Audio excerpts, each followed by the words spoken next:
And we're back. Can we get camera one, please? Thank you. Are the judges here? Yes, they are. Okay, good welcome. Good welcome, everybody. I am your Heavenly Father. We are back after several days off and a funeral up in Canada. By the way, there's a reason that the United States leads the world in COVID deaths. To get into Canada, we had to prove vaccinations. We had to get a COVID test, a PCR COVID test, that's the lab test, the more accurate one, within 72 hours of crossing the border. We had to have all our documentation in an app before we crossed the border. And then at the border, we were all questioned, and the border security guy from CBP Canada looked at everything. He was, oh yeah, okay, even to the point where on my son's COVID test, he's like, the PCR isn't listed anywhere on this. And I said, no, it's a PCR test. This is the test to get into Hawaii. Hawaii also has very strict COVID. You got to test before you go there. Unfortunately, the COVID's already there. Then, while we were in Canada, I went out to a real restaurant and I sat inside because they check your vaccine paperwork. Yeah, vaccine passports. It works, people. Now, saying that, because it was with family, and I know everybody in my family's been tested and vaccinated, etc., and the restaurant was fairly empty. Both of the restaurants we went to were fairly empty. Because people are like, well, this Delta thing, not so great. No reason for us to go to a restaurant right now. Unfortunately, not having a place to eat besides a hotel room, the restaurant was the place to be. That being said, everybody in there is vaccinated. So the odds of actually catching something, very, very, very, very, very low, especially when the community rate. By the way, Alberta has the worst community rate in Canada the last time I checked. Still better than the best state in the United States. Hi, Jessica. Hi, Liberty. Hi, Christopher. Hi, Kimchi. Liberty, this is not a nice shirt. Always Ashley, frankly, she's made fun of this shirt on several occasions. This is when I asked her to marry me, she said, I will not marry you, specifically because you've never asked. I just made that story up. So we got all kinds of things to talk about. I'm a little bit late in coverage today. I wanted to start earlier, and then I thought, you know what, I'll start after Hal Sparks stops his coverage. I've decided kind of not to broadcast if he's broadcasting, so between 3 and 5-ish. I probably won't broadcast because I don't anyway. And I put up this nice bed sheet behind us. Do you like that? So a little bit late, I had to shoot an audition, and it had quite a bit of script. And Kevin Lee Daughter came over. She was going to read with me. She was doing a great job. And I was playing character where I was a little bit over the top, but I also did a simple one. So I was kind of happy with both of them. We're rolling along. And then the name of the company, it was kind of a commercial industrial script. The name of the company comes up, and I was like, you know what? What is that anyway? And I look it up, and it's a petroleum company. And I said to Kevin Lee Daughter, I am sorry for wasting your time. We are done here. I once actually I turned down a natural gas commercial in British Columbia and lost my agent because of it. I'm like, no, my dad's a civil engineer working with water. I cannot in good conscience do product for natural gas companies that are polluting drinking water. I can't do it. I can't do it. That being said, my dad's done a heck of a lot of work in the petroleum industry because when you're working water, when you're a civil engineer, that's just what happens. But that was a long time ago. Speaking of my dad, it was great to see him. I saw all the relatives, almost all the relatives. We were able to finally gather for my brother-in-law's passing. He passed away at the beginning of COVID, but we couldn't get across the border until very, very recently. And only then, with all the vaccine mandates and everything. Stephanie says, Kevin, you seem to like over-the-top acting. Here's the thing. That's me. I am over that. I've been told before, just like, hey, okay, good, but just be yourself. Really tone it down. I'm like, you have never met me. There is no tone down, Kevin. This is my inside voice. Let's pull up some stuff. Let's take a look at some stuff. So here we go to the TV, YouTube. Should we go to see what Hannity's been talking about today? I'm sure there's some interesting stuff. There was a press conference with Jen Psaki earlier today. There's got to be some interesting stuff there. There was all kinds of stuff happening in the House with the generals talking about Afghanistan, etc. I'm extra, as Kevin Lee Daughter would say. That's my dad is extra. That being said, Kevin Lee Daughter was doing a really good job with the acting today. Like, just from rehearsing with me and running lines, she's really become quite an authentic young actress. So blessed in so many ways. Let us go see. Oh, should we watch the beginning of the Ingram angle? Let's we'll bounce around. We might do Fox and Friends. We've missed a whole weekend here. There was the Trump rally on Saturday, but I think everyone's covered that. I watched a little bit of it in my hotel room. Same old, right? Did anything happen in the rally that I should know about? I don't know. Oh, here's the big news, people. More important than all of this, I'll switch out the audio here, and you'll be able to hear, and I'll be able to hear, and it'll be fun. More important than all this, coming up this Saturday at 6 p.m. Pacific, 9 p.m. Eastern, we are doing the big fundraiser for Books and Bricks, the organization that we support that donates money to send kids to school in Africa, in Kenya. So, save up your pennies this Saturday, 6 p.m. to 8 p.m. Pacific time. We will be raising money for Books and Bricks. If you could share the broadcast with me, I'm going to be putting up links to it, etc. In fact, I'll put one in the chat room right now. I would greatly appreciate it. It would be great to see you all there. Oh, Jay Taft. Thank you very much, Jay Taft. Jay Taft just made a donation to me. Thank you, Jay Taft. Henceforth, let's put a kibosh on all donations to me, and I appreciate it very much. Don't get me wrong. I will take that money. I will be happy to take that money. Henceforth, from this moment, Wednesday at 7:43 p.m. Pacific time, we will save all our donations for Books and Bricks Global. So, if you want to make a donation right now to get ahead of the game, booksandbricks.org. Last year, we raised a little bit under $50,000. This year, our goal is $50,000. And last year, the generosity was just overwhelming. We had originally planned to have a dinner again. Thank you, Jessica. Jessica's J. Taft. We had originally planned to have an actual dinner like they usually do to raise money for Books and Bricks. Amazing organization. And last year it was canceled because of COVID. Well, this year we were going to have the dinner again. And then things changed and they can't have it. The dinner takes place in Seattle. They can't have the dinner again. What they're going to do is they've set up tents outside the church. They're going to have a gathering outside. Then there will be gathering inside without food. Everybody will be wearing masks. Vaccines are mandatory, etc., etc. So if you live in the Seattle area and you'd like to attend the fundraiser, let me know, and maybe I can somehow hook it up. So tell a friend. I'm going to share the link here. Give me a second here, and I will bring that up, and I will put that in the chat room for y'all. Fundraiser link. Here we go. It will also be broadcast on my channel if I can make that work. I think I'm going to have to subscribe to you to Restream, but worth it, so that it gets broadcast on all channels. How can I do this? Here we go. I can put it right here. So that link I just put into the chat room, that is the link for Saturday. If you want to copy and paste that, great. If you have notifications from my channel, also great. Speaking of great, let's see what's going on with Laura Ingraham. We haven't watched Laura Ingraham in a long time, but she is just wacky ivermectin lady at this point. Hey, Cindy, is there a trip this year? I don't know. I don't know if they'll be giving away trips or not. Last year, Marcy bought the trip. Is Marcy in here yet? I haven't seen Marcy in here. Marcy, if you're here, hello, Marcy. I see Stephanie, Kimchi, Jessica, Cindy just got here. We were waiting for you. I was like, let's start watching some TV together. And everyone's like, no, wait for Cindy. And I'm like, okay. So here we are. Okay, we can't do that. Just setting up the system again. The studio was down for the weekend while I was gone.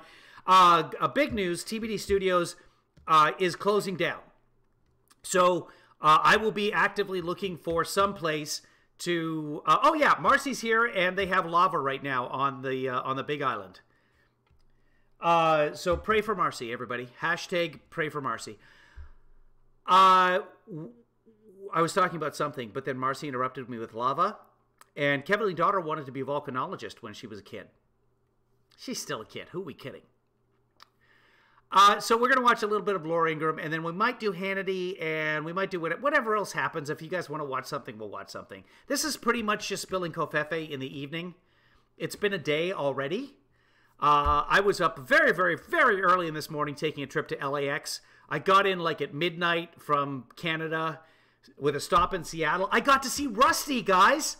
I got to see Rusty the dog. And I got to see Rusty take about a 6-minute pee.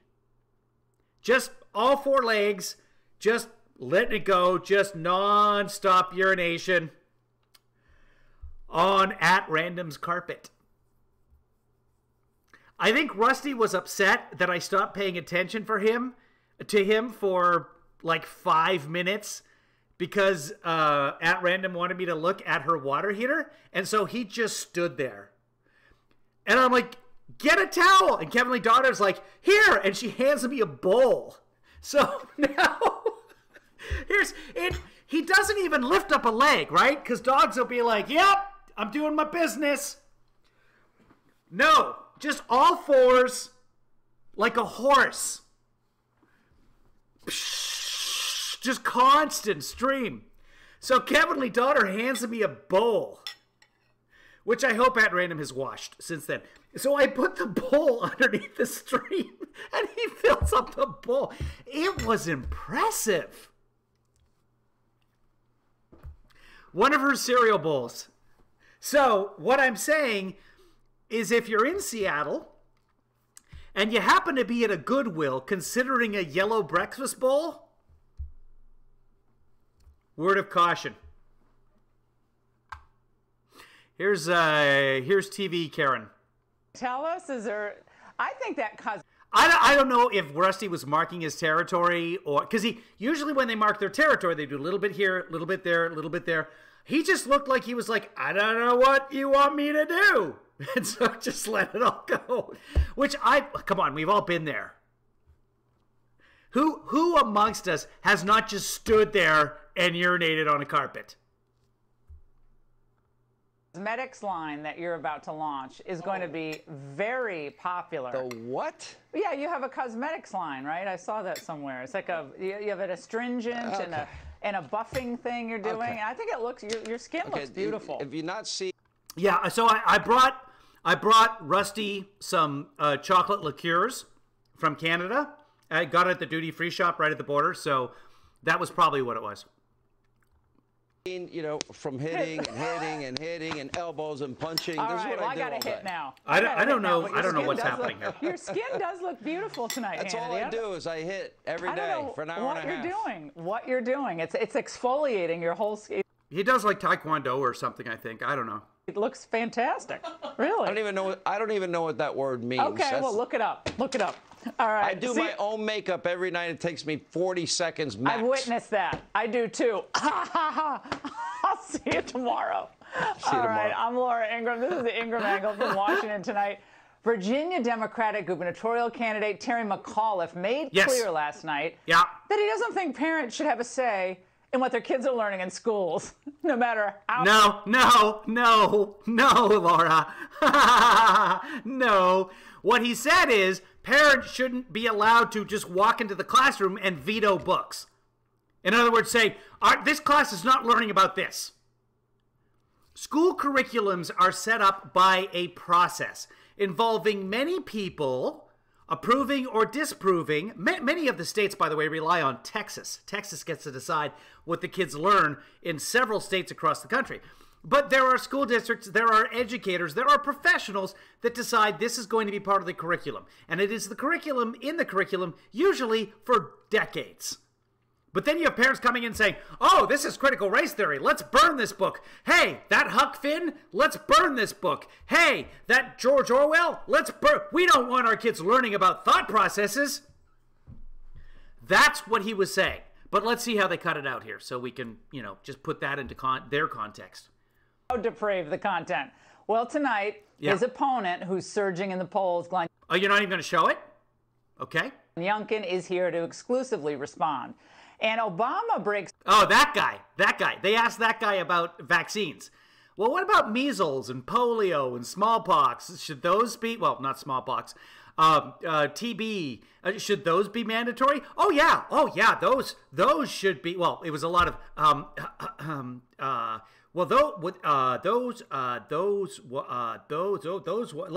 before we watch him, actually, we'll continue playing this for a second here. I'm going to find it. Grounded his new presidential library and breaks with his former VP over the border. Raymond Arroyo has that and more, seen and unseen. But first, saving Lieutenant Colonel Scheller. That's the focus of tonight's angle.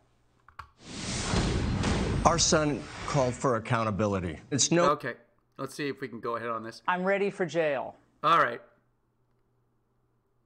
Edward, yes. Coster, no. Oh, here we go. This is stuff about Millie. What I like about Laura Ingraham is she sets everything up for me. Like, she shows the clips that I would show in order to make fun of the Republicans, and she shows them like it's a positive thing. It should be called Dr. Laura and the Cell Phone Show, because she's not a doctor. Here we go. I'm looking for Youngkin. Show me videos, please. Youngkin, give me just a second here where I find this, because Youngkin Donuts. Okay, where is it? Okay.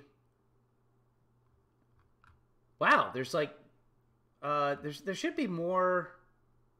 There should be more video of this, but I'm only seeing like right-wing sides of it. Okay, these are all right-wingers.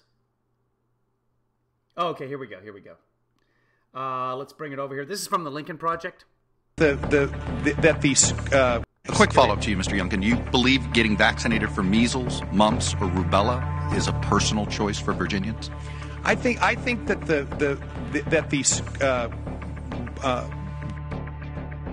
But they're not even editing that. That was all him. I think that the what I don't like about this is that we do actually have an edited version of it. Let's see what this one is. So excited to be with you tonight. Nope. I'm looking for an unedited one here. Come on.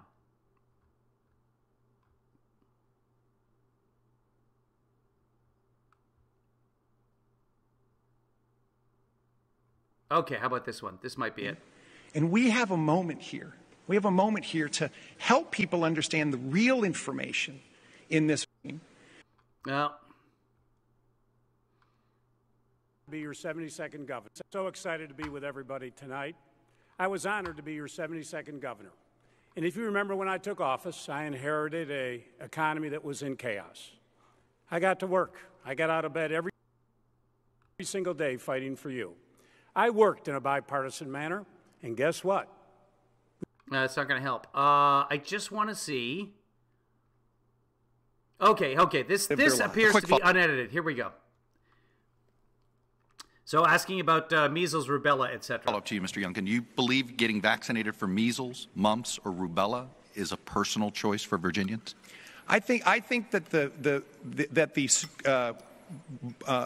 data associated with those vaccines is something that we should absolutely understand the difference between this vaccine. And we have a moment here. We have a moment here. Not English. Here to help people understand the real information in this vaccine. So you would keep those vaccines mandatory. So that we could those vaccines mandatory but not COVID. Those vaccines can be mandatory. I do believe the COVID vaccine is one that everyone should get, but we shouldn't mandate it. All right. Live their lives. A quick follow-up. Because of the other ones. Okay, so that's who we're dealing with here. Let's go back to TV Karen. It seemed like House GOP members were watching last night because today they confronted Milley and Defense Secretary Austin and CENTCOM Commander McKenzie on the blatant double standard. When people in the military, like Lieutenant Colonel Stuart Scheller, stand up and demand accountability, when they say that you all screwed up, he ends up in the brig. And you all end. Well, yeah, that's insubordination. You know, just like if I'm working for Blockbuster Video, I can't go on YouTube and badmouth Blockbuster Video because nobody would know what the hell I was talking about, and then unless they're old like me and probably you. Actually, everybody knows what Blockbuster Video is. Even my kids remember Blockbuster Video. End up in front of us. The American people want and deserve accountability. And we even have service members like Lieutenant Colonel Stuart Scheller being... Oh my God, he's the right-wing cause now. Scheller, the guy who got on there and criticized the military. Yeah, you're in the military. You joined the military. You don't get to say bad things about the military while you're in the military. That's the way it works. We have a chain of command. The military depends on obedience. That's how it works. It's a structure that's set up around that. Thrown in the brig for suggesting that. The public's faith in our institutions continues to erode precisely because everyone in the D.C. bubble appears to have some sort of immunity from the basic standards the rest of America is expected to Well, that's because they've been taking the standards vaccine. Live by. For not taking accountability, we know that, but we're also never going to know how many hours Milley spent gabbing to the media. No, we're not. Matt Gaetz says you've spent more hours talking to Bob Woodward than you have thinking about Afghanistan. I should show that clip too, actually, because that's kind of funny. His response is funny. Milley was great today. Did you talk to Bob Woodward or Robert Costa? Nobody talked to Bob Woodward. For their book, because there is no Bob Woodward. Peril. Woodward, yes. Costa, no. Oh, he corrects her. I love that. He corrects her. Woodward, no. Expected to live by. Here it is again. For not taking accountability, we know that, but we're also never going to know how many hours Milley spent gabbing to the media. Did you talk to Bob Woodward or Robert Costa for their book, Peril? Woodward, yes. Costa, no. Did you talk to Carol Leonick and Philip Rucker for their book, Alone Can I Fix It? Yes. Did you talk to Michael Bender for his book is Frankly, We Did Win This Election, the Inside Story of How Trump Lost? Yes. Yes. And were you accurately represented in these books? I haven't read any of the books, so I don't know. He was too busy reading Ibram Kendi, apparently. But come on, who believes he didn't read any of the books, or even the pages where he was mentioned? He gave the interviews because he wanted to burnish his own reputation and protect his legacy for posterity. In these hearings, Milley, Austin, McKenzie, they all look like football coaches on a 5-game losing streak. Okay, guys. Sorry, Kevin Lee daughter just called the powers out at her apartment complex. Not just her. The apartment complex has power. Her little place doesn't have power. So we got to figure that one out. Okay, here we go. I don't know what I missed, but so be it. Those generals. 3 faces of failure. Those are United States generals. Remember the whole support the military, never forget, wear a ribbon. 3 faces of failure. Aren't leading anyone to victory. And I know that members of this... There was no victory or defeat. We left. We got the fuck out of there after 20 years because we were not winning. There was no win to be had. It was never a football game. It was a lost cause when we went in there. Get in there, get bin Laden, get out. Can we automatically take over the entire world if they don't treat women properly? Yes, we could if we wanted to, but we don't do that. This committee will have questions on many things, such as why we turned over Bagram Airfield. In my view, there is no risk-free status quo option. I did not see any. Yeah. So several of the generals wanted to keep 2,500 troops in Afghanistan, and they recommended that to Trump, and they recommended that to Biden, and Trump said, no, we're getting out, and Biden said, no, we're getting out. Biden campaigned on getting out of Afghanistan, and he's kept his promise. Keeping 2,500 troops in there indefinitely?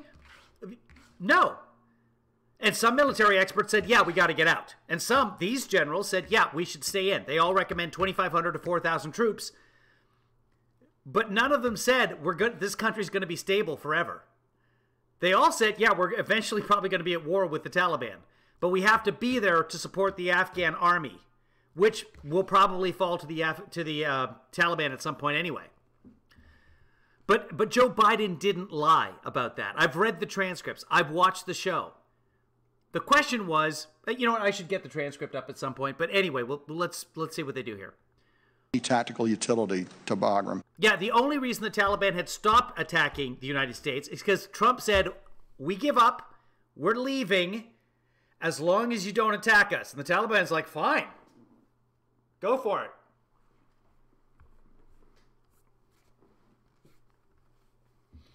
The saying being, the United States has watches, the Taliban have time. Imagine what China thinks of the great American war machine led by these men. I don't think it has any effect on China whatsoever. Like, oh, a country got tired of fighting Afghanistan. Like the Soviet Union, like the British, like the Mongols, like the Roman Empire. Yeah, never get involved in a land war in Afghanistan. Everybody who's seen The Princess Bride knows that. Not being able to secure an airbase long enough to do an orderly evacuation? Forcing our troops to do impossible perimeter security with doing ID. No, we had an airport. And the Afghan army was supposed to hold off the Taliban for just a little while. They weren't supposed to just literally throw down the guns that we gave them and run away. What was mentioned today, which I haven't seen broadcast on any right-wing source, was the general saying, yeah, the esprit de corps that Trump talked about with the Afghan army, that pretty much evaporated when Trump made a deal with the Taliban without including the Afghan government. When he did an end around beyond the Afghan army was completely demoralized. The esprit de corps was no more. Checks with crowds crushing toward him?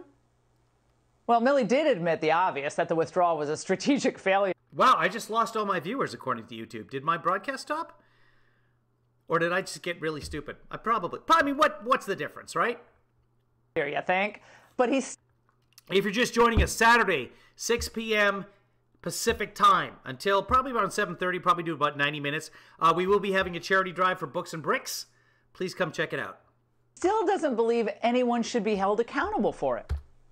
And the Pentagon has admitted they must... The link I just put into the chat room is for the broadcast on Saturday. So send it around to your friends. I don't know if we're going to get close to what we did last year. Last year was amazing. People were so incredibly generous. This is a different year. I'm really hoping that more people come on board. Like, we have to generate more interest to get more people in. So if anybody's interested in charity, if anyone's interested in kids, anybody has like visions of Africa dancing through their head, have them come join us. Mistakenly killed 10 civilians, including 7 kids, in that drone attack. Same answer there, no accountability. Okay, well, during 2019 alone, there were 700 Afghan civilians killed in drone strikes. And what Trump did is he just said, we're not going to report it anymore. Biden's Pentagon was transparent with it. Yeah, we made a mistake. Tragedy. Terrible. Terrible. But we're trying to stop these terrorists, which is weird because Trump said the Taliban was going to take care of the terrorists. I got to put those clips in here at the ready because they keep coming up. This Afghanistan thing is not going away because the right continues to hammer it, even though we're done. We're out of Afghanistan. There's a few Americans left in there. They were told to get out in March, April, May, June, July, August. Some of them are still left. They might as well have just said, our bad. But of course, no one resigned. No one was fired. Why would anyone resign or get fired? It's simply stunning. Well, I mean, the Afghan army should be fired. The Afghan government should be fired. Seeing as how they don't exist anymore, I think we're good there. This was Trump's plan. He gave Afghanistan $216 billion over his 4 years. Most of that military equipment came from Trump. And they just gave it all right away. After Trump went in and signed an agreement with the Taliban. And then, after signing a peace agreement saying, we're out of here with the Taliban, hey, you guys want this country? It's all yours, baby. It's all yours. And the Afghan government's like, hey, wait, we're in charge, right? We got this army. And Trump said, you know what? Just to make sure this all happens, if you guys don't attack us for a while, we will release 5,000 more of your guys. I mean, the worst of the Taliban. We're letting your greatest hits out on the radio. How would that feel if you're in the Afghan army? Well, America's leaving. Oh my God. Well, okay. Well, we really got to buckle down. Also, they're letting the Taliban out of prison. You know those ones that have been killing us? And then we captured them and put them in prison? Well, Trump's letting them out. In contrast, Scheller and his parents accept that he broke the rules, even if his reasons were noble. Are we still talking about Scheller? Okay, going ahead. All right, here we go. So maybe are we? No, we're still on Scheller. Really? Can we get past? I'm not even interested in this anymore. Let's go back and watch the beginning of Hannity and see what in Hannity was underway there. Man, I'd really like to watch Rachel because I'm sure she did some decent coverage of the hearings today. We could just go watch C-SPAN. Let's check out the Hannity coverage here. Baseball game, and he got a big chorus of boos. So this is Biden at the Republican versus Democrat baseball game. Take a look. You mean a listen? We listen for boos. We look at visual things. But we'll be listening here. This is Joe Biden apparently getting booed. With also a lot of people cheering.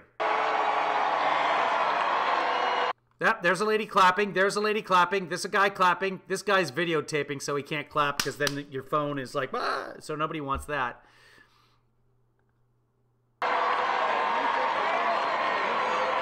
People clapping, clapping, clapping. Boo! Boo! Clapping, clapping, clap. Well, this guy was clapping. He's not. This guy, I don't know what this guy's doing. So this guy's video. This guy, he's just busy. He has no business being there. He's got great seats, too. He looks bored. Well deserved. His policies are disastrous. He's now fast becoming the single most... He gave out ice cream bars at the game. He gave out Dove chocolate designer ice cream bars with a presidential seal on them. Popular president to serve. I mean, every president has something, right? Joe Biden, he gives out ice cream bars. Trump gave out COVID. In record time and for good reason. Americans held hostage, abandoned behind enemy lines. That's his theme music, his bumper music. I don't know why they didn't come up with another. This now, it's always the Americans held hostage, day 46. 46. 46 days. Yeah, no, the disaster. Like the people living under a bridge in Del Rio, Texas. Oh, they're gone? They've been completely... So there's nobody under the bridge anymore. But that's a disaster. That means we don't even have a country anymore. They've been... Because there's people... There were people. There were some people under the... There was 17,000, maybe 100,000. Who knows how many people, but they're all gone now. And counting, hundreds of our fellow Americans. But we'll never get people out of Afghanistan. Oh, 125,000? We evacuated 125,000 people in like 15 days? Wow. We processed all those people. We sent thousands of them back to where they came from whence they came. We processed people with asylum claims. We've moved them around the country. We've settled them. They have court dates upcoming. They now have permission to work. We have 9.5 million open jobs. Well, it's 9.3 to 9.5, somewhere in that territory, just to be accurate. They are now part of the United States economy. We badly need workers. They now, by the way, they are subject to every other mandate that every other American is subject to in this country. Well, how come they don't have a vaccine mandate? They do. They want to get a job at United Airlines? they can get a job because now they're legally in this country. They're not illegal immigrants. And if they want to work for United Airlines, they got to get vaccinated. United Airlines, by the way, first airline to put a vaccine mandate on their employees. 600 of their employees decided not to get the vaccine. That's less than 1% of the people that work for United. So United Airlines right now now they're at 100% compliance, except for medical or religious exemptions. Which, by the way, religious exemptions, if your God doesn't want you to get the vaccine, your God hates you. And the rest of us do too. We just don't. It's awkward to tell you in person. What kind of religion doesn't let you get the vaccine? I mean, eventually that religion is going to take care of itself, right? We fixed the glitch. So if you are seeking asylum in this country, you are now subject, if you have a valid asylum claim, you are now subject to all the vaccine mandates. All of them. Thousands of our allies, green card holders, all of their families, all abandoned by that guy that got booed that lives in the White House. They not only got abandoned, but they're not lifting a finger to help them as they live now under the Taliban rule and terrorist rule. And by the way, well, that was Trump's plan. They're now allowing his own State Department to deny even private charters. People are paying good money for those charters to bring our citizens home. They're not allowed to land them in the United States. Right. They go to third-party countries so they can be vetted. By the way, we're not getting any comment from the State Department on this, as so far as I've seen. There may be a comment from them now. But yeah, we vet people before we let them into the country. We don't just let anyone into the country like you think happens. And now that we want to just let anyone into the country, you're complaining that we're not just letting anyone into the country. Such idiocy. State Department says no. And if a third country allows a charter flight to land, but they need State Department approval, they said no, that approval will not be forthcoming, will not be granted. Wow. That's almost worse than the abandonment. Yeah, you can't just bring anybody into the country. The American citizens, they're allowed back in. Absolutely. Permanent residents are probably also allowed back in.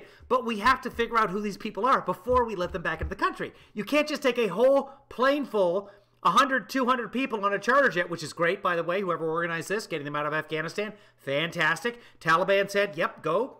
On your way. But you just can't bring people into the country without knowing who they are, which is exactly what you've been complaining about for 2 months. That's aiding the Taliban and forcing people to stay behind enemy lines. Why? Because they're going to make you look bad because they did your job? Make no mistake, Joe Biden is... No, because they haven't been vetted. ...is not losing any sleep over our fellow Americans that he abandoned and left behind enemy lines. All of his regularly scheduled nappy poos, they're still in progress.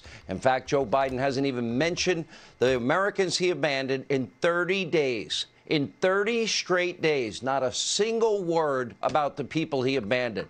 And of course... Okay, but we're done with Afghanistan, right? We're out of Afghanistan. That's what he promised. That's what the Americans voted for. I know you don't really care who wins the popular vote, but he also won the Electoral College.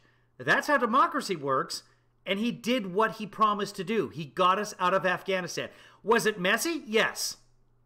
Did the Taliban kill Americans? No. No, they did not.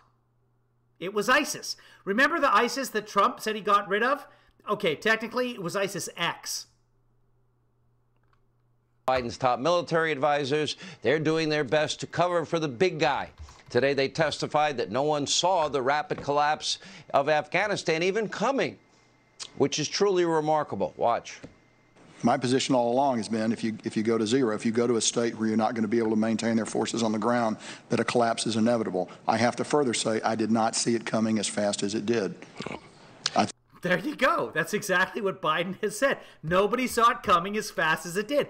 Except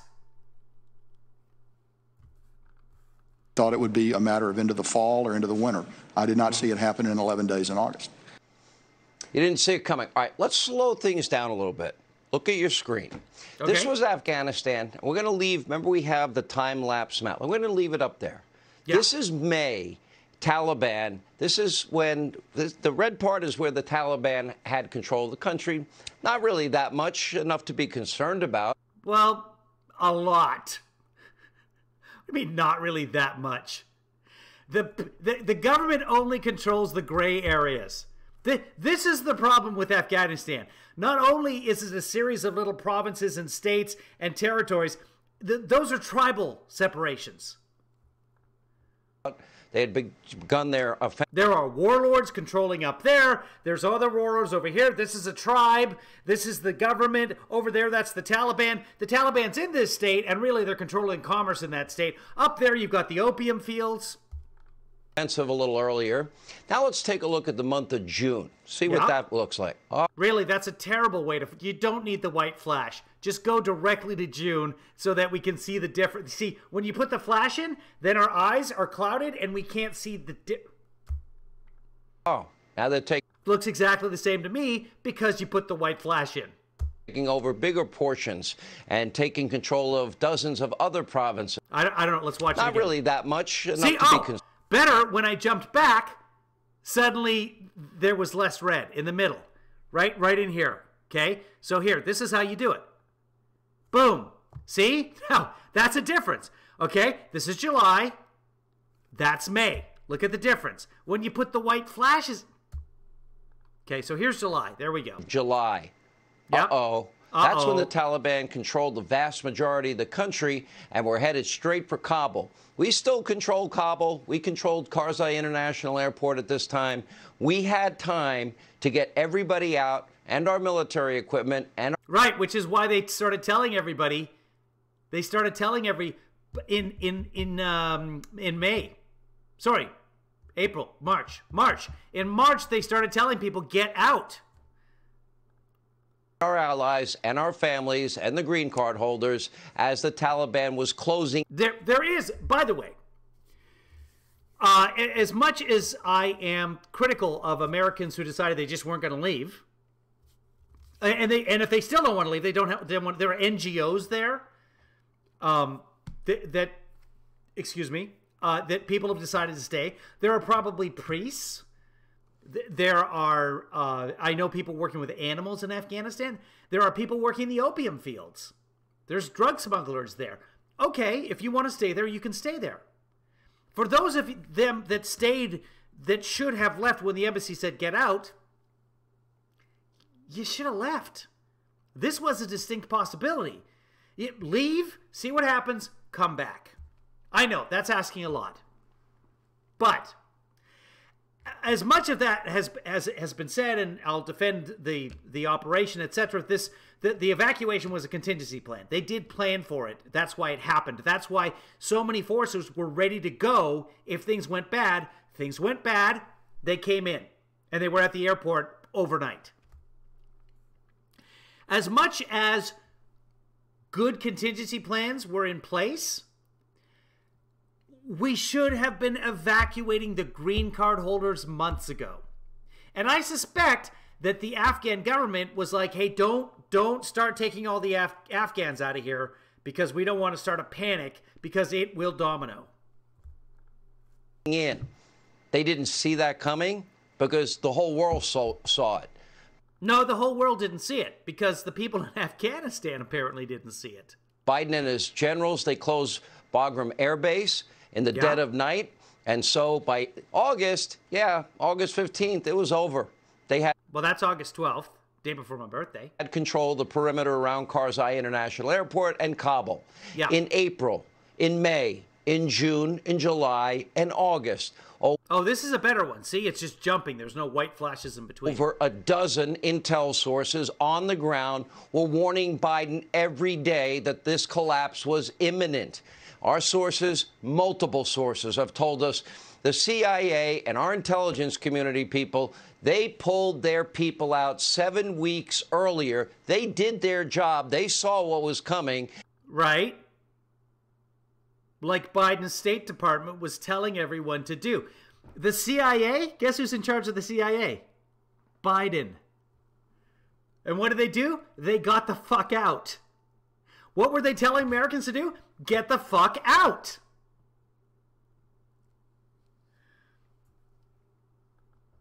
And the fall of Kabul inevitable. They got their people out, but they didn't fail this country and they didn't fail the president. They did their job. Every day they warned Biden and his top advisors. So for them to say they didn't see it coming, they're lying. They didn't. They saw bad things coming. And that's why they said to the Americans, get out. Get out now. Think it would happen in a matter of days. They're also lying. Maybe Milley was. Nope, there was no indication of that. So far as we know, not a single general or advisor has come forward and said, yeah, we knew it was going to happen. Like intended. We knew it was going to completely collapse. We knew that the Afghan army was just going to throw down their weapons. Too busy gossiping to every anti-Trump author in town. Oh, that's right. You can't talk to somebody if you're planning an evacuation. Can't do two things at once. If you're planning an evacuation 11 to 18 hours a day, you wake up in the morning, you start brushing your teeth, you can't brush your teeth. You're too busy with the evacuation. Too busy to do his job and see the obvious. Today on Capitol Hill, Milley once again admitting the claims in Bob Woodward and Robert Costa's book are essentially true. Milley did call Chinese communists, the hostile regime. His job. The communist nation. His job is to talk to General Lee, his Chinese counterpart. That's his job. He does it all the time. It's documented. There are people listening to these calls, recording these calls. Of China on 2 occasions, and he did promise them in January that he would warn them if an attack by Donald Trump. What he told them was there are no plans to attack China, which Donald Trump has said, yeah, that's true. There were no plans. I was not planning on attacking China.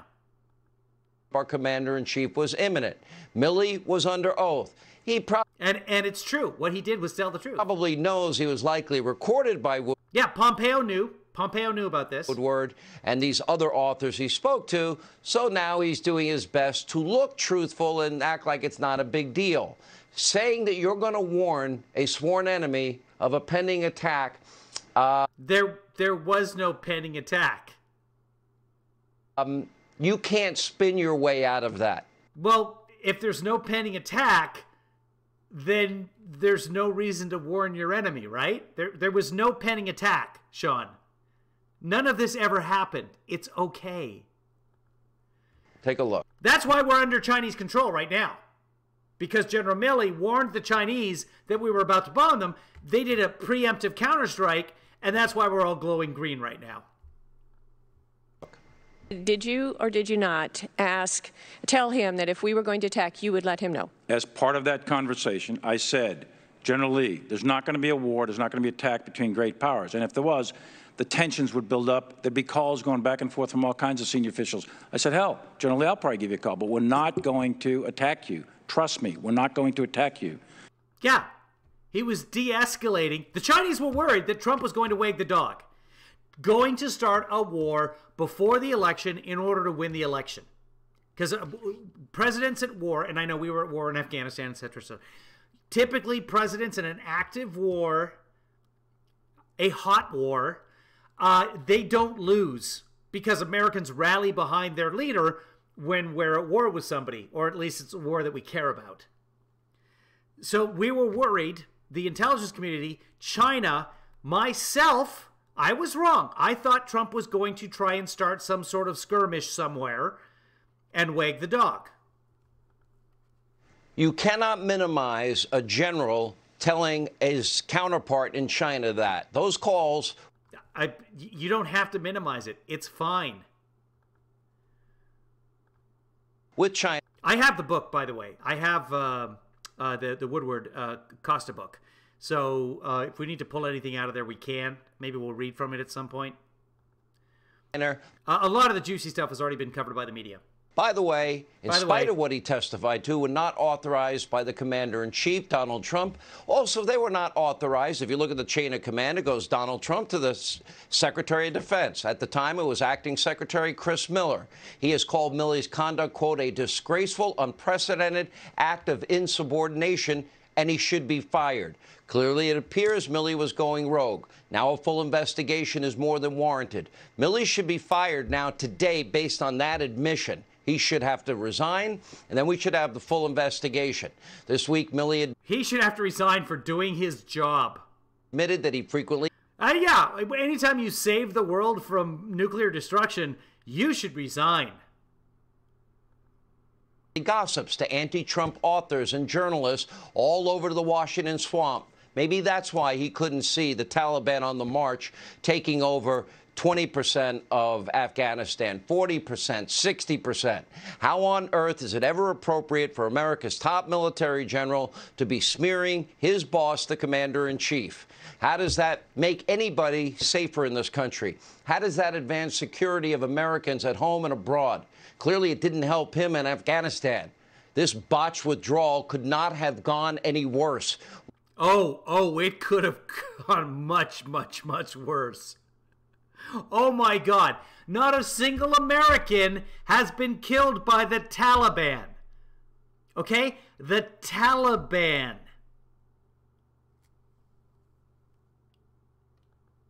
One of the worst foreign policy debacles in the history of this great republic.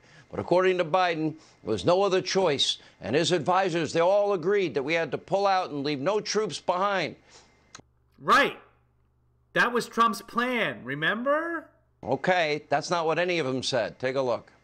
But your top military advisors warned against withdrawing on this timeline. They wanted you to keep about 2,500 troops. No, they didn't. It was split. That wasn't true. That wasn't true. Oh, they just edited that. Hold on. Let's go actually look at the transcript, okay? I will pull it up because I had it up earlier today, and it shouldn't. There it is. Let me pull it up. Full transcript. Okay, so that's only a minute 31. Hold on. Let's see what part they're showing. Failure of intelligence, planning, execution, or when you had country taking off. Give me a second. That was 4 days ago. Move this more quickly. Okay, we'll go to the actual transcript. So let's go back and hear what Stephanopoulos says here. Pull out and leave no troops behind. Okay, that's not what any of them said. Take a look. But your top military advisors warned against withdrawing on this timeline. Okay, let me just look up timeline here, and we'll be able to find the space that we're looking for. Timeline. There's two. Okay.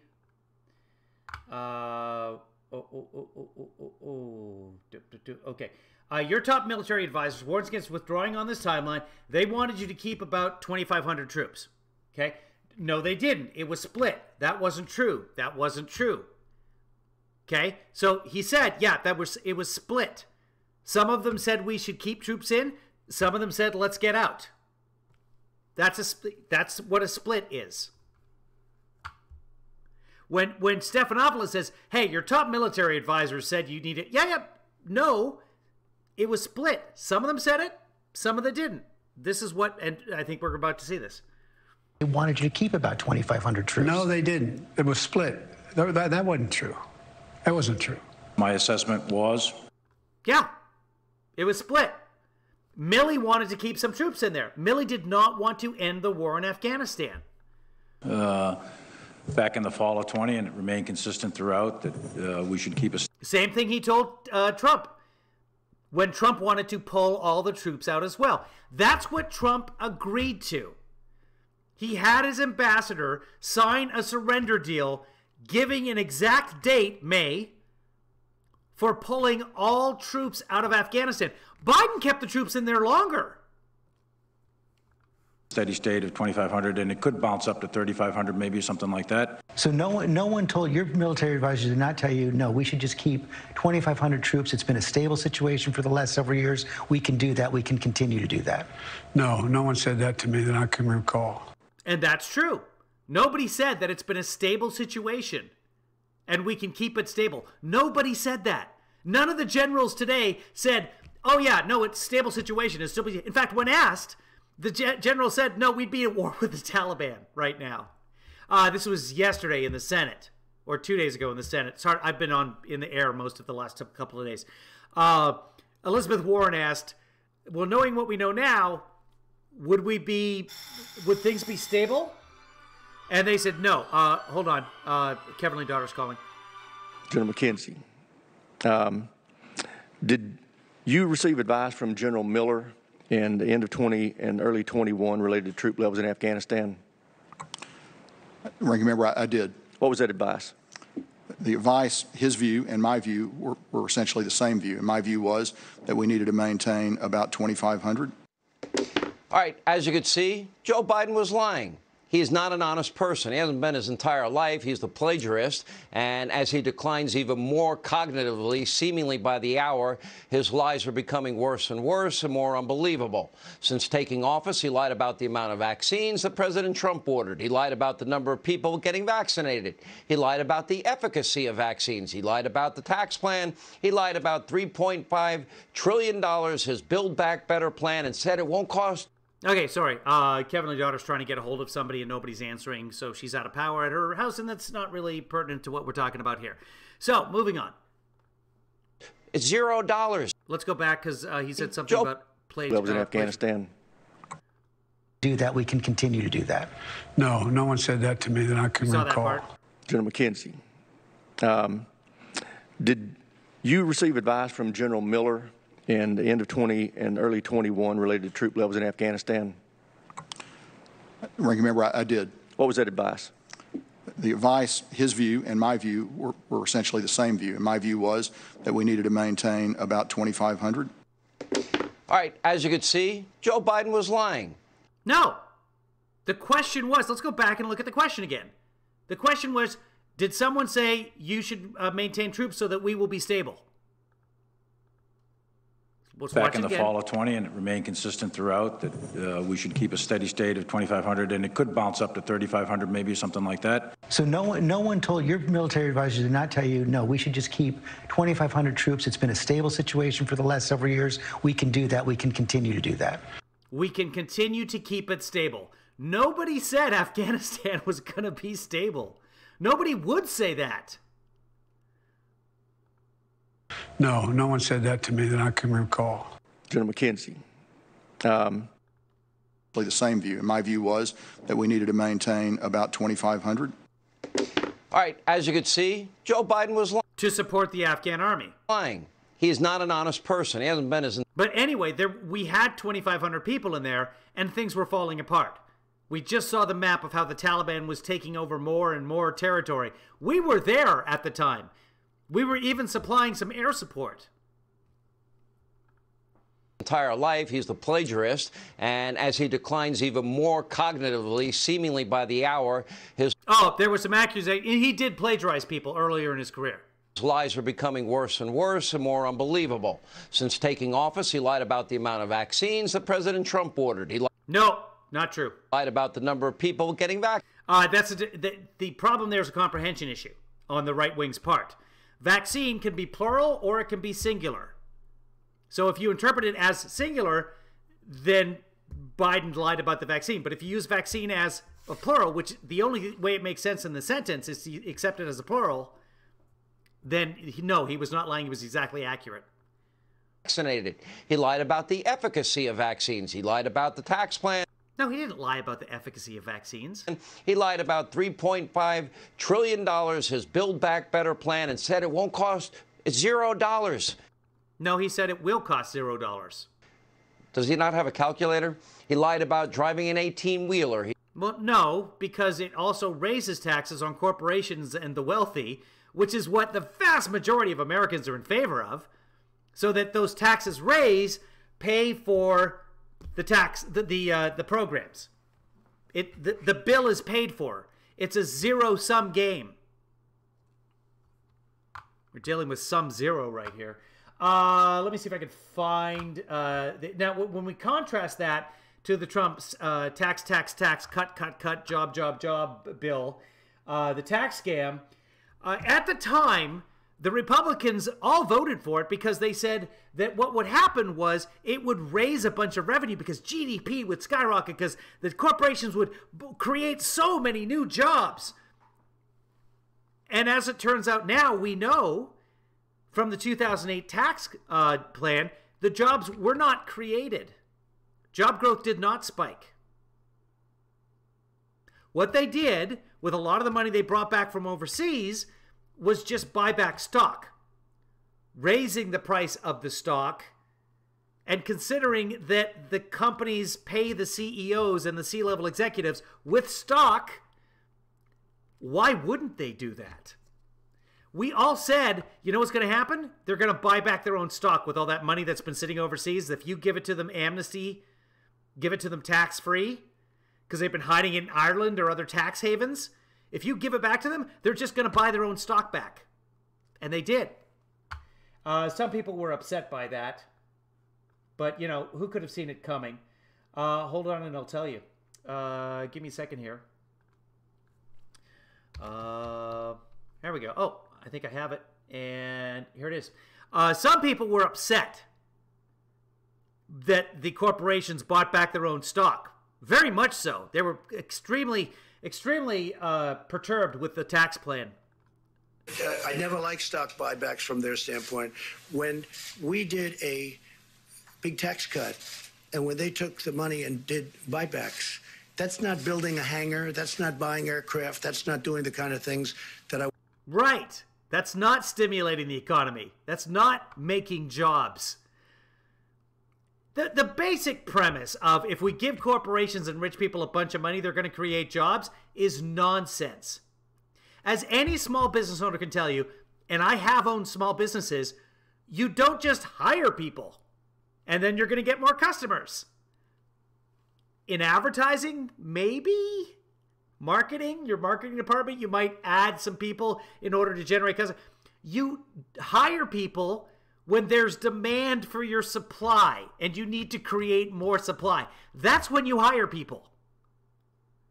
When you have a restaurant and you have 10 customers a day coming to the restaurant, you don't hire 10 more people thinking that more customers are going to show up because you have more. It's just not the way it works. It's supply and demand. It's basic economics.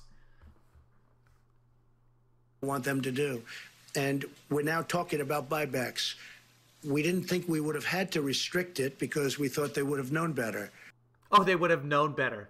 They would have known better than to invest in their own companies, therefore driving up the stock, therefore making the companies more valuable, and also increasing their own compensation by millions of dollars. They just should have known better. There were some companies that used that money to buy back stock. Shocking! Some companies did exactly what they said they were going to do. Driving up the price of the stock artificially in many cases. Yeah. Well, no, it's not artificial. It really happens. Now, all of that revenue that the Republicans said was going to happen, and all like the Heritage Foundation, etc., everybody who studied this tax plan from the right, look at all this additional revenue. Look at how much GDP is going to be increased. Look at how much more taxes are going to come to the American government and going to be inserted into the Treasury, which we can then use to pay down the deficit. This takes care of itself. We know now that the tax plan of 2018 increased the deficit by $2 trillion. $2 trillion. We know now that of that projected revenue, the CBO, the Congressional Budget Office, has looked at it, and they have determined that only 20% of the projected revenue actually ended up happening in reality. I'm kidding. 5%. Only 5% of Trump's projected revenue has come to fruition. And all of that disappeared with coronavirus because we handled it so poorly. He lied about the number of Afghan soldiers and how well they were trained. He lied about his promise to stay in Afghanistan. No, it was Trump who lied about how well they were trained. Remember the esprit de corps? That's what Trump said about the soldiers, esprit de corps. And until Tremendous spirit. The Afghan soldiers, really, just tremendous spirit. Every American was out. He left them behind 13 days later. He lied about al-Qaeda in Afghanistan. He lied about inflation. He's lied about the border. He did say that al-Qaeda is gone from Afghanistan. There's still al-Qaeda is still a thing. Lied when he said migration is seasonal. And now he's not, you know, now when he's lying, his chief propagandist, well, Jen Psaki is... Circle back, Jen Psaki, do her job, Jen Psaki. ...is telling us illegal immigrants, they don't need COVID checks because they're not going to be here very long. We could go on. You can't hear me, Goldie? Hi, Goldie. Oh, now I'm too loud. Here we go. On for the whole hour. Now, when the going gets tough, Joe Biden lies and plagiarizes and takes zero responsibility. He says the buck stops with him. It clearly doesn't. He's sleazy. He's disreputable. He's a 1970s politician from Delaware. He's a 1970s politician from Delaware who's not qualified and not alert enough to even... He's qualified. He's 35. American citizen born, 35 years old. That's all the qualifications you need to be president. That's what the founding fathers decided. Even be the president of the United States. And now we're all paying the price. Everyone in this country, all of you are paying the price. And frankly, when I wrote, let's see. What price am I paying? Now we're out of Afghanistan. It's a good thing. We've got these infrastructure bills coming down the way. By the way, all of this is all sound and fury over nothing. There will be infrastructure bills passed. Joe Manchin will come around. Kyrsten Sinema will come around. There will be compromises. They're talking about things right now. Nancy Pelosi was on the phone at the baseball game, probably talking about the infrastructure bill. There will be a vote at some point, maybe not tomorrow, because Nancy Pelosi does not lose votes. Nancy Pelosi by far is the most successful Speaker of the House of all time. She doesn't put things before a vote unless she's going to win. She knows how to vote count. There will be votes and there will be infrastructure. In Trump's 4 years, there wasn't even a single fucking hearing on infrastructure. Nothing. All of the talk of infrastructure weeks over and over and over again, there was never any infrastructure under Trump. Nothing. My latest book, Live Free or Die, America and the World on the Brink, this was what On the Brink looks like. It's even worse than I thought. This disaster. The book is much worse than I thought. Disaster in Afghanistan, disaster at the border, inflation. The disaster at the border, they're not, the bridge is done. Remember last week, all last week, every day, nonstop coverage of the bridge at the border, Biden's border bridge, the disaster. All those folks are gone. It's okay. Through the roof, violent crime on the rise everywhere, stagnant Night, Jennifer. Violent crime is not on the rise everywhere. That's a lie. Numbers, COVID infections, a 300% increase from last year. Joe begging OPEC to increase oil production as the price of oil and gas is soaring because Joe ended America's energy independence, something that... It's not soaring. We weren't energy independent. We were always importing oil. Even during COVID, we were importing oil. That Donald Trump achieved for the first time in 75 years. No, America never achieved energy independence. That is complete falsehood. And remember, everybody got upset because Biden on day one canceled the can't remember the name of the oil pipeline. Come on, Kevin. I want to call it the Trans-Canada because it's a Canadian pipeline. Somebody give me the name of the pipeline. So bad with names. You know what I'm talking about. Soon we'll be paying $90, maybe $100 a barrel for oil. And tonight, those mean tweets. That's good for the oil industry. You know, jobs, jobs, jobs. From President Trump, it's looking pretty good right about now. President Trump, he worked around the clock. Might not like his style, but he did advance America's interests at home. America first. He also did it abroad. He fought hard. He Keystone XL. Kept his promises. And America and the world kept his promises. Mexico didn't even pay for the wall. Prospered. And by the way, people feared Donald Trump as president. Yeah, couldn't remember Donald Trump's name. People feared. I'm one to talk. I'm terrible with names. I couldn't remember the Keystone XL pipeline like 30 seconds ago. But come on, I've never forgotten Donald Trump's name. Let me try that again. But come on, I've never forgotten Donald Trump's name.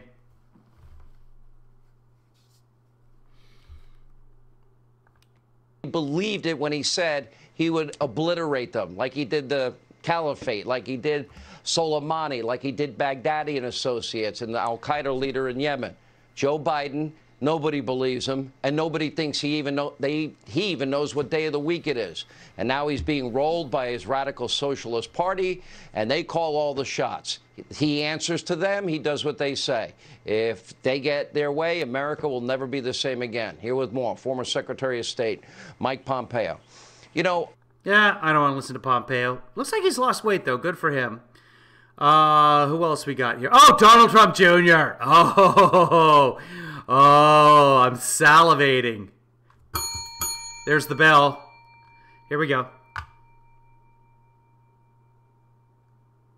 Or not. Go ahead. Donald Trump Jr. You know, I hate to say we told you so. You love to say I told you so. You live to say I told you so. You tried to warn people. I tried to warn people. Your dad tried to warn people. A lot of us tried. Your dad tried to warn people that the stock market was going to crash. Oh, another record high today? Okay, sounds good. They tried to warn us that soup cans were going to be thrown through our windows in the suburbs as our houses burned. That's what they tried to warn us about. And now it's even worse than I thought. Sean, it's significantly worse than anyone thought. I mean, really? Because of the border? The people under the bridge at the border that are all gone? Oh, my God. Don Jr. was all about that last week. Like I said last time, I think I was on with you. Joe Biden's outperforming in only one category, and that's I thought it would take him 4 years to destroy America, but he's done it in 8 months, and we still have... Whoa, hold on. America's been destroyed?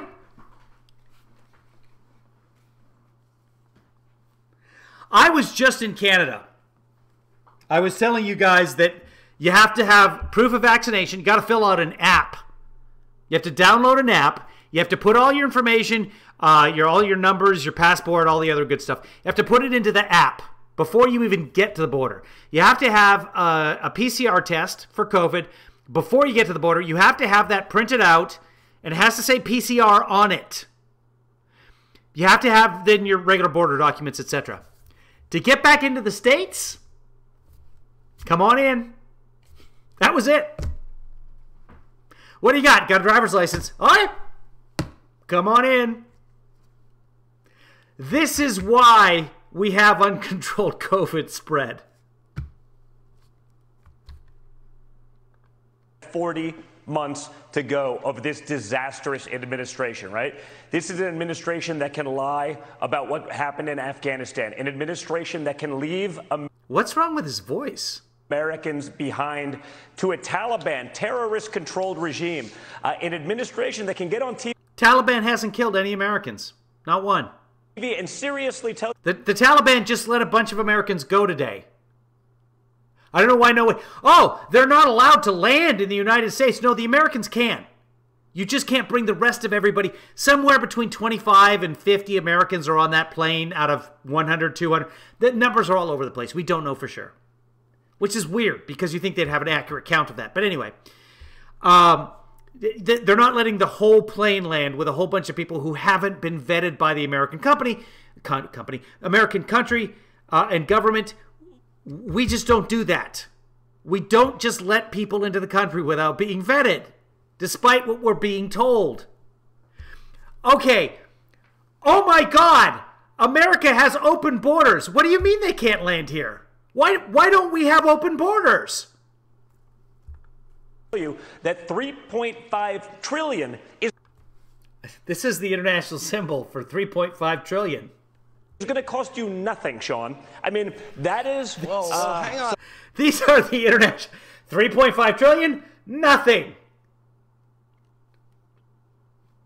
I don't know what this is. Wait. Kind of... There we go.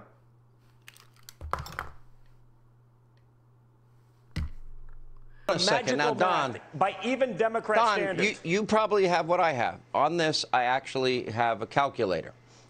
I would think that Biden is an old-timer. He probably has an abacus. I'm just guessing.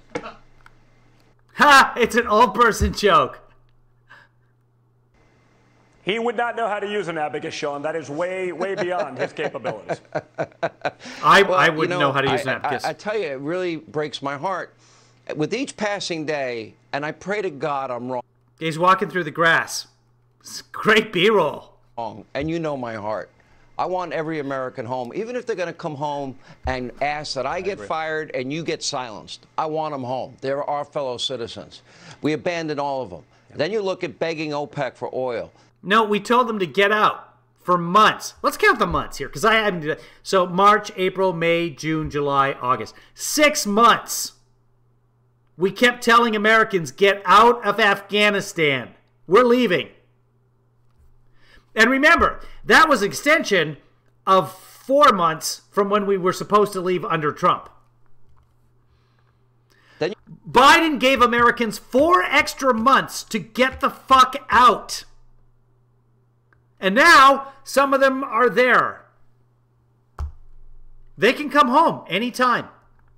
You look at the disaster at the border. Then you look at inflation. Then you look at the economy. What disaster at the border? All those people under the bridge, they're gone. It's fixed. Look at the economy. Economy keeps chugging along. Then you look at China on the march, North Korea. Where's China marching to? Does anybody know where China's marching? Korea on the march. Am I too loud? Well, I turned myself up because somebody said they couldn't hear me. You said you couldn't hear me. That's why I'm yelling. The mullahs in Iran emboldened. Soviet Union now is going to... It's always emboldened. Everyone's always emboldened on Hannity's show. We're making Russia... The mullahs in Iran have been emboldened for years. Ever since Obama was around, Hannity's been saying that the mullahs in Iran are emboldened. Okay? Russia and Putin rich again with the price of natural gas and oil going through the roof because we've artificially reduced the supply as he gives into these Green New Deal fanatics that run the party. Okay, well, why don't we pass the infrastructure bill then so that everybody gets 12 grand off of an electric vehicle? Then we don't have to rely so much on foreign oil anymore because we've never been energy independent. It's a wacky way of looking. So if you look at British thermal units, the actual amount of energy the United States has created, we were for a time exporting more total British thermal units, if you include natural gas, than we were importing. But we were still importing. You're not independent if you're importing oil. It's just not the way it works. I mean, if any of you have a car that runs off of natural gas, we can talk. Well, 100%, Sean. I mean, I guess 2 things to that. Goldie says, I didn't say I couldn't hear you earlier. I said I wasn't listening. Okay, that makes more sense. My bad. That is, when do the American people start questioning if the Russians and or the Chinese are calling in the chips from all the Hunter Biden no-show, no-experience deals? Because Joe Biden can't be working. Not even sure what that means. For the American people. No, and again, we can have disagreements with Democrats, but it feels as... Yes, we can. I have them all the time. Though he's literally actively putting America last. He's boosting...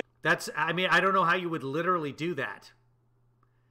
He pulled American soldiers out of Afghanistan. We're done. We're done with Afghanistan. That's putting America first. We are not responsible for a foreign nation. That's putting America first.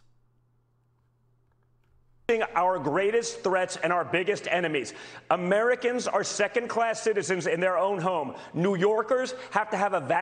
No, it's not true at all. Americans in their own home, everybody can get a free vaccine. Vaccine passport to go to work, to go to the restaurant. And it's awesome. They do it in Canada, and it is magnificent. And I spent money at restaurants, good American money, at Canadian restaurants that I don't spend down here because I don't go out to restaurants here because there's no vaccine passport. They're talking about it. I might go to a Kings game next week, a hockey game, in an arena because Staples Center is requiring proof of vaccination. To go to the gym, but if you come across the border and are COVID... Goldie, you probably don't disagree with the mandates. You probably don't understand the mandates because you're hearing things about how bad the mandates are, but for the most part, there are options to the mandates. Positive. Welcome to America. What can we do for you? And by the way, it's not just Texas. Wait, Goldie, are you still not vaccinated? And perhaps this is why certain people in the Senate, some Democrats, whether it's Kristen Sinema or others, are saying, maybe we can't vote for this ridiculousness because the atrocity is also going on at the Arizona border. They like to focus the attention on. Did you guys just hear something? Hold on. Oh, it's the door opening. I felt the compression of the air with my headphones on. Here's more. Texas, but it's all the way across. Joe Biden has created multiple humanitarian. They're playing him off. We're done with you. Thank you, Don Jr. Commercial time. Crises. He just keeps talking. In the first 8 months of his 48-month presidency, and people have to say enough is enough. He cannot solve it with blind spending, paying Peter, robbing Peter to pay Paul, and spending money that we don't have. It wouldn't work in your household, and it's not going to work for America. Well, no. Households take out credit cards and loans. We spend money we don't have all the time. That's how America runs, baby. Policies are failed, and he's going to keep failing until there's some common sense infused into his agenda, and that's not. What does that mean? Not going to happen. Do you believe your dad's coming back? Will he run again? Listen, I think my father is the only person that can take the slings and arrows of the full brunt and force of the media. That's what it is. Mainstream media complex, a $1 trillion social media complex. At Random says, I wouldn't do that, Kevin. People forge these things. What? Forget, maybe she's saying? I don't know. Also, in a bunch of places, one shot counts as vaccinated, and you could have had that yesterday. Oh, I see what you're saying. The vaccine. No. For example, at Staples Center, they say you have to have full vaccination. It has to be 2 weeks from your last shot. They check the dates, and they check it against your ID. Not really worth it for people to use a fake vaccine card to go to a preseason Kings game. And there's going to be nobody there. I'm not particularly worried about it. And we will be sitting far away from the peoples. And the Democrats, until we have enough guys. They stop the music. He just keeps going. And I'm starting to see it. I'm seeing it in these hearings. There are guys that are finally stepping up and saying enough is enough. Turning the other cheek is not going to be effective. It hasn't worked for 50 years. It's not going to start now. The Democrats have manipulated that mentality of conservatives for half a century, and it's gotten us nothing. We need a fighter. Right now, Trump is still our best fighter. That he is. You know what? America knew what they were doing. They elected a disruptor, an iconoclast, but he also got NATO to pay their fair share, free and fair trade with Japan, with our Western European allies, with Canada, with Mexico. Yeah, he also got energy independence. He built the border wall, stay in Mexico policy. Didn't finish the border wall. Stay in Mexico policy did not work. People were being harmed. And created Title 42, which Biden then strengthened. Lowered Mexico didn't pay for the wall. Taxes, eliminated regulation. Killed the economy. First president in recorded history to lose jobs during his administration. That's the one thing that we judge presidents by. Jobs, right? That's it. Job. Everybody's about jobs. Donald Trump is the only president we know of for sure that lost jobs during his presidency. That's how bad he was. The only president in history who's ever done it that we've been recording unemployment numbers by. Arguably, Hoover probably ended up with fewer jobs after the Great Depression. And put the conservatives on the bench he said he'd put on. Not bad. Thank you, Donald Trump Jr. All of the conservatives voted against him from the bench, ruled against him, I should say, when he tried to say the election was rigged. Lost all the cases. When we come back, the state of Florida suing Biden over a spiraling border crisis while he continues to play politics with monoclonal antibodies. Governor DeSantis is next. Oh, my God. Wow. Okay. Let's take a look at DeSantis here. And let's watch that. Hold on. Here he comes.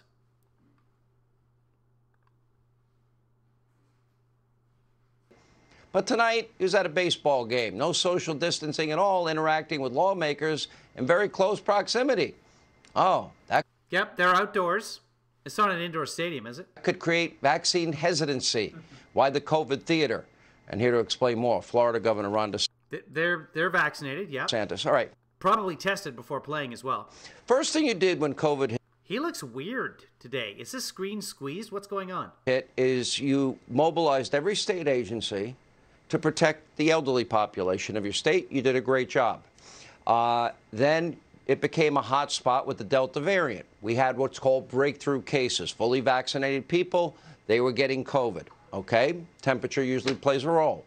Now, it's interesting because 3 weeks ago, you were getting the crap beat out of you. So people got COVID because it's hot in Florida? It's not the way it works. It goes away in April with the heat. It's like a miracle. With the heat, it goes away. I've looked at the numbers. They've gone down dramatically. You built these monoclonal antibody centers all throughout the state. Now Joe Biden's rationing it. Well, I understand they don't need to because we have plenty of it. And you have to now go out and buy it yourself. Is that right? Yes, Sean. We set up 25 different sites throughout the state, telling people that early treatment saves lives. What we were seeing is when we had the Delta surge, most of the people being admitted to the hospital not only didn't get monoclonal antibodies, they didn't even know about monoclonal antibodies. This was not something that people like Fauci were talking about, and so we helped raise the profile. That's not true at all. Fauci talks about monoclonal antibodies and other therapies all the time. And also expand access, and the results are the statewide hospital census for COVID patients has gone down 34 days in a row. Our hospital admissions on a daily basis have gone down about 75%. No more negative articles. So this works. This works. And here's the thing: when it was no, that's across the states. You go through waves. That happened in India. That happened in the UK. That's happening in Florida. It's happening in Mississippi. This is how it works. Apparent that it worked, that is when the Biden administration decided. It's about 70% effective, and it's extremely costly, especially when compared to the vaccines.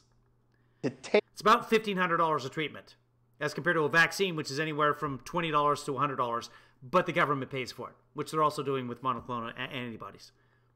Take from Florida and to cut our allotment. And so what we had to do, and the reason is they control all the Regeneron. They have a deal with them.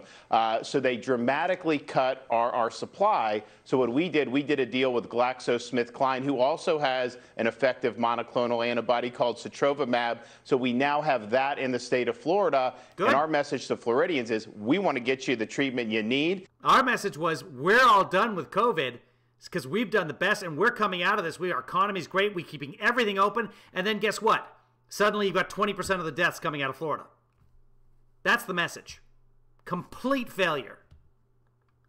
And Biden doesn't want to give it to you, but I'm going to come hell or high water, do whatever I can to get it for you. Biden never mentioned Hey, everybody, you're going to end up crashing your car if there's unlimited speed. So, yeah, I know, but guess what? There's blood donations. Monoclonal antibodies. You had already set up your centers in Florida. You acted immediately, and it's shown it wasn't immediate, no, to be effective with the breakthrough cases especially, and also for people. No, the breakthrough cases don't end up in the hospital. That's like 5% of hospitalizations for COVID. It's the unvaccinated. This is an ounce of prevention versus 100 pounds of cure.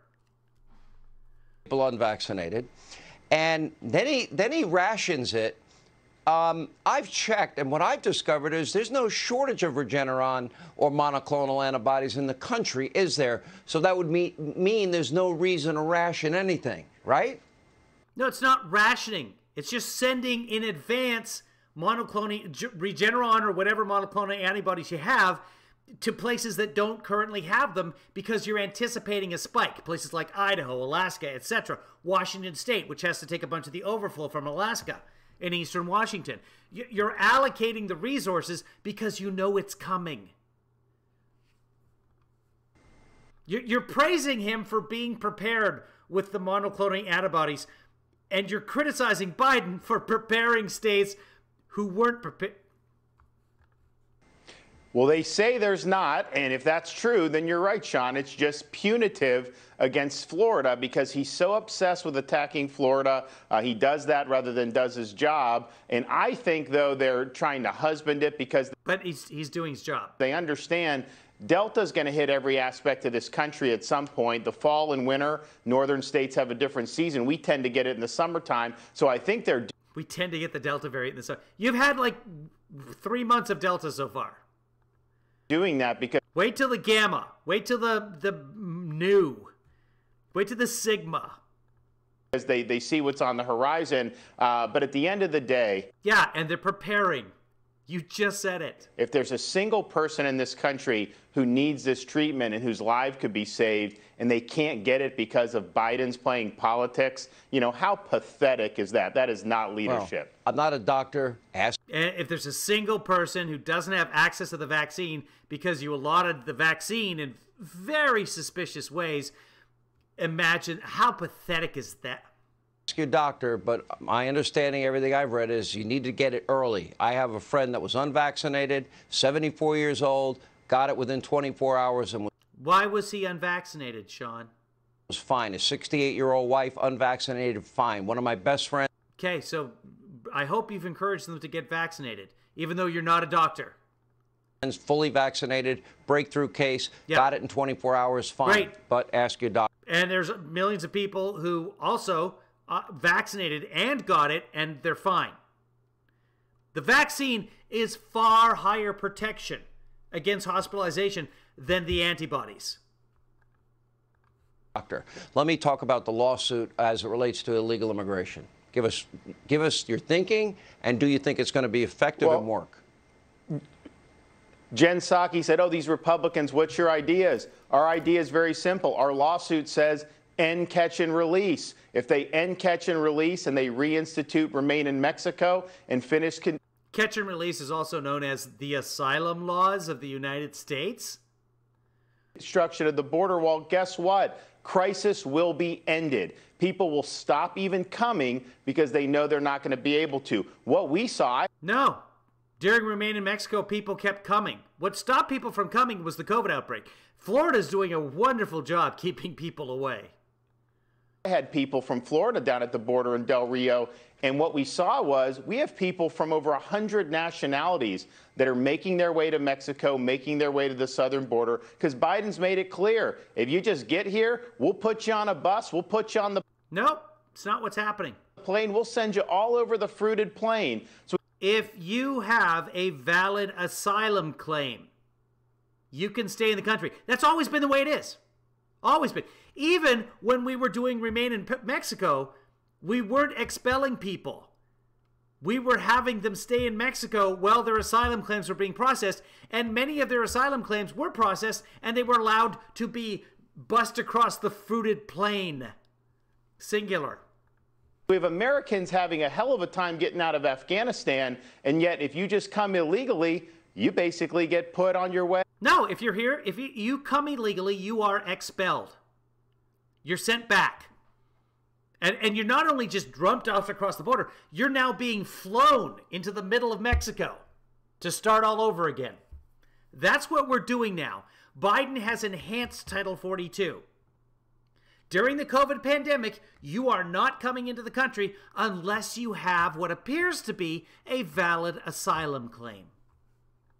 To communities all across the country. It's a choice. Yeah, that's how immigration works. Where do you want? Just in one state? Just only Nebraska? Is that where we're just sending all refugees now?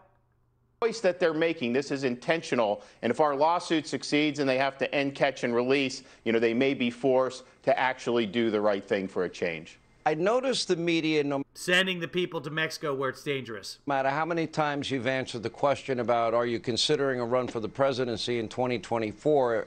A recent poll actually found out that Trump might actually lose to DeSantis. And you give the same answer. In the primaries. That they still keep asking you. What's your answer to those people that ask again and again? You're asking him, Sean. Nice try to couch this one, but it's completely transparent. Just listen. Change. I noticed the media, no matter... I'm not asking you. I'm not part of the media, even though I'm the #1 rated show during this time slot after Rachel Maddow. How many times you've answered the question about are you considering a run for the presidency in 2024, and you give the same answer, that they still keep asking you? What's your answer to those people that ask again and again? Case in point. Yeah, I'm not considering anything beyond doing my job. We've got a lot of stuff going on in Florida. I'm going to be running for re-election next year. And we're also working on a lot of things in the state beyond just the governor's race. We got school board races, Sean. We want to make sure people are not supporting critical race theory, making sure that, you know, parents have the ability to send their kid to school the way they want to. So there's a lot of huge issues. That is way down the road. It's not anything that I'm planning for. Well, good thing you're not running. Too bad you're not running against Terry McAuliffe. He thinks parents should not have a say at all in their kids' education. He didn't say that. He didn't say that at all. He said the parents shouldn't be coming to classrooms, taking books away, and deciding what the kids are going to learn. If the parents don't like what's happening in the schools, they can take their kids out. Go to another school. That's fine. That's what you're allowed to do. But parents cannot go into classrooms and pull books off the shelves and say, no one's learning this book. Governor, congrats, being ahead of the curve, giving therapeutics, helping people. Nobody expected. Okay, being ahead of the curve, giving therapeutics is not ahead of the curve. You're behind the curve at that point. Being ahead of the curve is getting people vaccinated so that there is no curve. Head off the curve before you get the curve, Sean. These breakout cases. We've got the Lambda variant from Peru. Breakthrough. We've got the Mu variant. We got the R1 variant. We have a lot more variants to get through, and I think these medicines hopefully will help. Thank you. Okay, but you're not a doctor, remember? When he doesn't want to get involved, he says he's not a doctor. But then when he wants to say, he's just whatever. Thank you, sir, for being with us. All right, straight ahead, the great one. Okay. Oh, God, Mark Levin. It's just pure nonsense. Absolute pure nonsense. And then, is this who I think it is?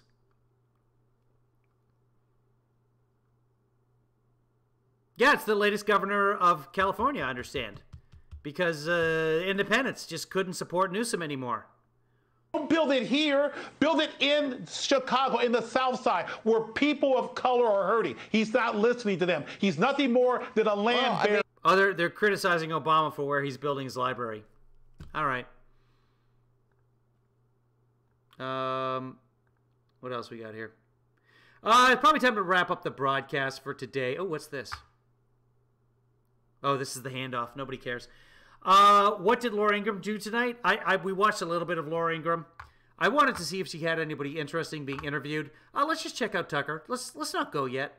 Let's stay a little bit longer. It's been a long time since I got to hang with you guys. Let's go back to Tucker. And by the way, if you want to watch an actual news broadcast, check out Shep Smith on, let's see, Shep is on CNBC at 4 p.m. Pacific, so 7 p.m. Eastern. A really good news broadcast. They cover the big stories, but they don't spend 45 minutes covering just a single story. They give you all kinds of news of what's happening, actual news happening out there. I miss headline news because like in 22 minutes, you just get, here's what's happening, here's what's happening, here's what's happening. This has happened, this has happened, this has happened. They just don't go on for 45 minutes about speculation right now. And all the coverage is about, are we seeing the end to Biden's agenda? Let's find out what's going on with Tucker.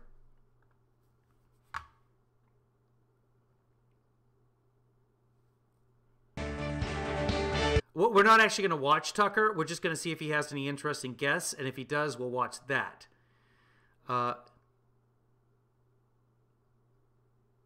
on. Oh, you know what? I think I saw a clip of this earlier. Watch this. She is an ICU nurse who just left her job at a hospital in Indiana because of vaccine mandates. Yeah, she's an ICU nurse. She was forced to leave her job because of vaccine mandates. Cassie Radlish joins us tonight. Cassie, thanks so much for coming on. Thank you. Thank you. Tell us why. Oh, well, it's our honor to have you. Tell us why you left your job. I left my job when policies were being rolled out at our hospital that would ultimately initiate the segregation of its staff on who was vaccinated versus who was unvaccinated. So mandates hadn't been rolled out yet. They weren't forcing us at So she was not forced out of her job. this point to take the vaccine. So she quit before the mandates even got there. Or be fired. But they were rolling out policies that... Yeah, Goldie, text me or something if you're going through anxiety. I can fix it. There's like CBDB shops really close to you there. Just head over there, get yourself some gummies. Gave different treatment to vaccinated people versus Oh, by the way, Goldie, let's play tennis. You want to play tennis on Friday? Unvaccinated people. And it was not only that I was uncomfortable with that and unwilling to cooperate with that kind of treatment, but unfortunately, I had seen this treatment play out to my patients as well, where doctors and unfortunately some nurses that I worked with were bullying and harassing my patients for making a medical decision. But as a nurse, I took an oath and, you know... They were bullying your patients? I would like to see that. That oath was to practice and uphold the standards of my profession faithfully. And That's what the oath is? First off, there are oaths, but is the number one oath to practice faithfully? Because that's kind of, like, that's what an oath is. The number one thing is to always do the number one thing. The number two thing is to take a look at number one. One in the nursing code of ethics is patient autonomy and the patient's right to... Okay, nurses code of ethics. He's talking about something specific here. Nurses code of ethics, patient autonomy. Is that a thing? I don't know. My sister's a nurse. She would know. Nurses code of ethics. The number one thing. Okay, there is a code of ethics for nurses. Okay, know the code. Make sure you know the code. I want to know the... Fine, accept. And register, receive additional information. No, I just want to see the codes. I don't want to register for anything. Code of ethics for nurses. Code of... Okay, so there's like a poster or something I have to buy. Hold on. We'll go to another website here. What are the... Okay. There are 9 codes of ethics. Another one's what are the 7 principles of ethics? I think there's... I don't know that there's a universal code of ethics for... But let's find out. Number 1. Respect for human dignity. Okay. More items. Here we go. Potential security risk ahead. Hold on. We're not going to that way. Ethics and ethics. Okay. Code of ethics for nurses. This is from the American Nurses Association. Okay, good. The code. 9 provisions. Show us the code. By the code, is the code vital to... Why is no one... Code of ethics. Okay, let's search that. Nursing world. Here we go. This is a view-only document. Okay, so here we go. We're getting the code of ethics. Here we go. It's page 1. Okay, go. Show me another page. That's page 1. All right, so, yep. More. This is a 64-page document. I just want to know if the number one thing is patient autonomy. Okay, hold on. More, page 7. Okay, this page is read-only. Preface, we'll get there. Okay, and just show me code number 1, please. Guys, this page is intentionally left blank. Introduction. Oh my God. Isn't there a poster that's available online somewhere that just... Provision 1, here we go. Respect for human dignity. A fundamental principle that underlies all nursing practice is a respect for the inherent dignity, worth, unique attributes, and human rights of all individuals. The need for and right to health care is universal, transcending all individual differences. Nurses consider the needs and respect the values of each person in every professional relationship and setting. They provide leadership in the development and implementation of changes in public and health policies that support this duty. Respect the values of each person? Is that individual autonomy? Okay. Is there a nurse? Is there a medical professional watching right now that can... Is that... It's the same ballpark? To self-determination. So when I felt like... Self-determination. Okay. Like I could no longer work in this environment that would uphold and honor that commitment I made as a nurse, No, you're saying the opposite of what you think you're saying. I knew I had a decision to make. You could work in an environment that would uphold the oath that you... And it was time for me to walk away. This is poisoning our society at the most basic level, I would say. It's poisoning our society. Yeah. I have to ask, since you are an ICU nurse and you treat people with COVID every day, how do you feel when politicians tell you they know more about medical care than you do? I feel I don't know who's saying that. infuriated. It's frustrating. It's disheartening because... Because you just quit your job before there was even a mandate because you don't want to get vaccinated? Unfortunately, so many people in the public would rather tune in to a politician and their ideas of COVID and how it should be handled, rather than listening to a medical professional that's been on the front lines through it all.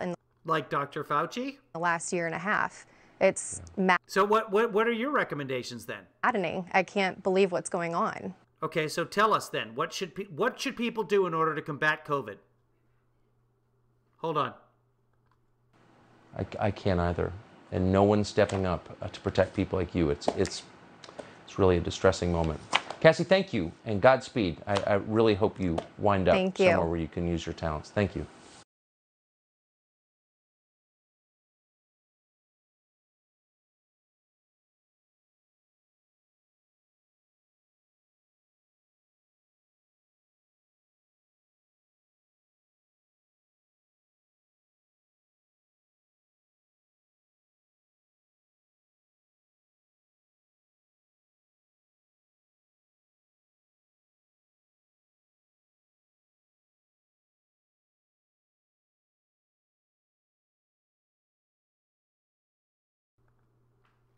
I'm sorry. I turned off my mic because Kevin Lee Daughter was talking, and then I didn't turn it back on. Basically, what I said is I'm going to start a Google Meet, and maybe there'll be some Ted Lasso discussion happening in there because there's 2 episodes that I haven't watched. I don't know if I can make it work, but we're going to see what happens. So everybody, thanks for watching. We'll probably see you tomorrow. Be good to yourselves, be good to others, and most importantly, be good to me.